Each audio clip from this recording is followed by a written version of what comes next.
ഇതെന്താ വിളിക്കണേ? ഏ ഇതെന്താ ഇവിടെ നിക്കണേ? ഞാനോ? ആ, ഞാൻ ഈ അമ്പലത്തിന്റെ അവിടേക്ക് പോകാൻ വേണ്ടിട്ട് ഇങ്ങനെ സുഹൃത്തുണ്ട് വരാ പറഞ്ഞപ്പോ അങ്ങനെ കാത്തുന്ന ഈ എവിടേക്ക് പോണ്? ഞാൻ ദേ അമ്പലത്തിലൊന്ന് പോയിട്ട് വരാം. അമ്പലത്തിലാ? അമ്പലത്തിൽ ദൈവവിശ്വാസമൊക്കെ തുടങ്ങിയ? ഏ വയസ്സാം കാലത്ത് ആരെങ്കിലൊക്കെ വേണ്ടേ? ആഹാ, ദൈവം ഉണ്ടാവൂലേ? ആ, ദൈവം ഉണ്ടാവും.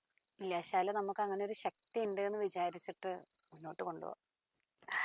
ആരും ഇല്ലാത്തവർക്ക് ദൈവം ഉണ്ടാവും എവിടെയോ കേട്ടില്ലേ? കേട്ടിട്ടൊക്കെ ഉണ്ട്. ആ, ആർക്കും ഉണ്ടായിട്ട് അങ്ങനെ ഉണ്ടാ? അങ്ങനെ അനുഭവം ഉണ്ടാ? എനിക്കറിയില്ല. ശരിക്കും പണ്ടത്തെ പോലെ തന്നെയല്ലേ, ഒരു ഞാൻ മാറ്റവും ഇല്ല. ദൈവവിശ്വാസിയല്ല. പിന്നെ ഒരു വാ നടക്ക്. പോസിറ്റീവ് വൈബ് നിങ്ങൾക്കൊക്കെ കിട്ടും എന്നൊക്കെയാണല്ലോ പറയണത് അമ്പലത്തിൽ പോണ ആളുകൾക്ക്. കിട്ടുകയാണെങ്കിൽ കിട്ടിക്കോട്ടെ. അതെ. വേറെന്താ വിശേഷം? വീട്ടിലൊക്കെ സുഖമാണോ? ഓ, ഉം? അനിയത്തിമാരും അമ്മയും ഒക്കെ സുഖമായിട്ടിരിക്കണം. അല്ലടോ ചങ്ങാതി, ഞാൻ കുറേ ചോദിക്കണം ചോദിക്കണം എന്ന് വിചാരിക്കുന്നു. ഞാൻ നാട്ടിൽ വരുന്ന സമയത്ത് എപ്പോഴെങ്കിലും ഒക്കെ എന്നെ കാണുള്ളൂ. അപ്പൊ അങ്ങനെ സ്വസ്ഥമായിട്ട് കണ്ട് സംസാരിക്കാൻ പറ്റില്ല. എന്താ എന്താ കല്യാണം കഴിക്കാത്തത്? ഏ കല്യാണം കഴിച്ചില്ലെങ്കിൽ എന്താ? അല്ല, ഇത്ര ആകാശം ഇടിഞ്ഞു വയസ്സായില്ലേ, വീഴോ? ഇത്രയും പ്രായമായില്ലേ, ആരോഗ്യവും ഒക്കെ പോയിക്കൊണ്ടിരിക്കുന്ന ഒരു ടൈമാണ്. ഈ കല്യാണം കഴിക്കാതെ എന്തിനു അത് സംഭവിക്കാതിരുന്നതിന്റെ കാരണം എന്താ?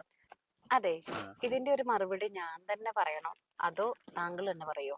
ഇപ്പൊ താങ്കൾ ഒരു മറുപടി പറഞ്ഞിട്ടുണ്ട്, വയസ്സാം കാലത്ത് എന്ന്. വയസ്സായില്ലേ, ഇനി എന്തിനാ കല്യാണം കഴിക്കണേ? അല്ല, ഞാൻ വെറുതെ ചോദിച്ചതേ ഉള്ളൂ. കാരണം എന്താന്ന് വെച്ച് കഴിഞ്ഞാലേ, എപ്പോഴും ഒരു പാർട്ട്ണർ വേണ്ടേ നമുക്ക് ജീവിതത്തിൽ? പോസിറ്റീവ് ആയാലും നെഗറ്റീവ് ആയിട്ടും വരുന്ന കാര്യങ്ങളൊക്കെ ഷെയർ ചെയ്യാനും അതിനെ തരണം ചെയ്യാൻ നമുക്കൊരു കൈത്താങ്ങാവാനൊക്കെ ഒരാൾ വേണ്ടേ? അപ്പൊ അതുകൊണ്ട് ചോദിച്ചതേ ഉള്ളൂ, വേറെ ഒന്നും ഉണ്ടായിട്ടല്ല. ഉം. നിന്നെ കുട്ടിക്കാലം മുതൽ കാണണല്ലേ ഞാൻ. അപ്പൊ ഞാൻ വിചാരിച്ച നല്ല ഏതെങ്കിലുമൊക്കെ ഒരാളെ കല്യാണമൊക്കെ കഴിച്ച് സെറ്റിൽ ആവും എന്നുള്ളത്. അതൊന്നും സംഭവിച്ചില്ല. എന്തെങ്ങനെ അങ്ങനെ ആവന്നാണ് ചോദിച്ചത്. അതൊക്കെ നടക്കേണ്ട കാലത്ത് നമ്മൾ വീട്ടുകാരെ കഷ്ടപ്പാടിന്റെയും അനിയത്തിമാരുടെയും പഠിപ്പ്, ജോലി, അവരുടെ ഫ്യൂച്ചറിൽ ഇനി എന്താവും എന്നുള്ള ഒരു ആകാംക്ഷ, അമ്മയുടെ അസുഖത്തിന്റെ പ്രശ്നങ്ങള്, നല്ല കാലത്ത് അതൊക്കെ അങ്ങോട്ട് നടന്നുപോയി.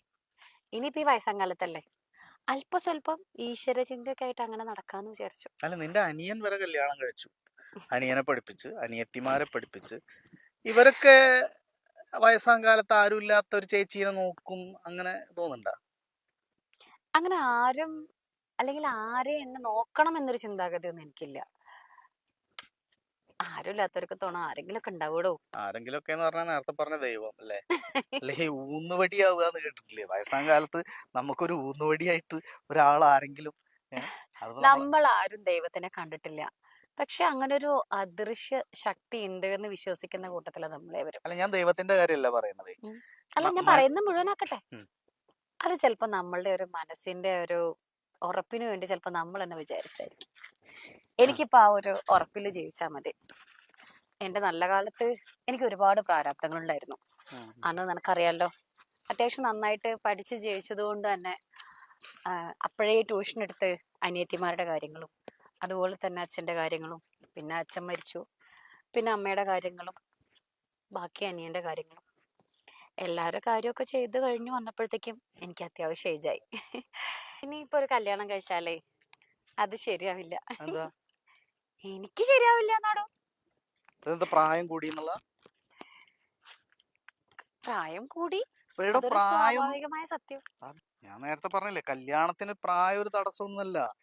ഏത് പ്രായത്തിൽ 65 70 ഒക്കെ കല്യാണം കഴിക്കാം. ഒരു പാർട്ട്ണർ എന്ത് ഷെയർ ചെയ്യാൻ ഒരാളുണ്ടാവുമല്ലോ. അതുകൊണ്ട് പറഞ്ഞതാണ് കേട്ടോ. ഞാൻ നിന്നെ നിർബന്ധിച്ച് കല്യാണം കഴിപ്പിക്കാൻ ശ്രമിക്കാന്ന് തോന്നണ്ട. അങ്ങനെയൊന്നുമില്ല. ഉം. എനിക്ക് കല്യാണം കഴിക്കാൻ താല്പര്യമില്ലാഞ്ഞിട്ട് തന്നെയാണ്. വീട്ടിലെ കഷ്ടപ്പാടും ദാരിദ്ര്യങ്ങളും ഇനിയും അങ്ങോട്ട് മാറിയിട്ടില്ലടോ. ഇനിയും ഒരുപാട് കാര്യങ്ങൾ എനിക്ക് ചെയ്തു തീർക്കാനുണ്ട്. ഈ ഒരു ജന്മം ചിലപ്പോ എനിക്ക് ഈ ഒരു കാര്യങ്ങളൊക്കെ ചെയ്ത് തീർക്കാനുള്ളതായിരിക്കും. അങ്ങനെയാണ് ഞാൻ വിശ്വസിക്കുന്നത്. ഈ രക്തബന്ധങ്ങളൊന്നും നമ്മളെ ആശ്വസിപ്പിക്കുക പോലും ചെയ്യില്ല കേട്ടാ. അവര് സാമ്പത്തികമായിട്ട് സഹായിക്കില്ല, അത് വേറെ കാര്യം.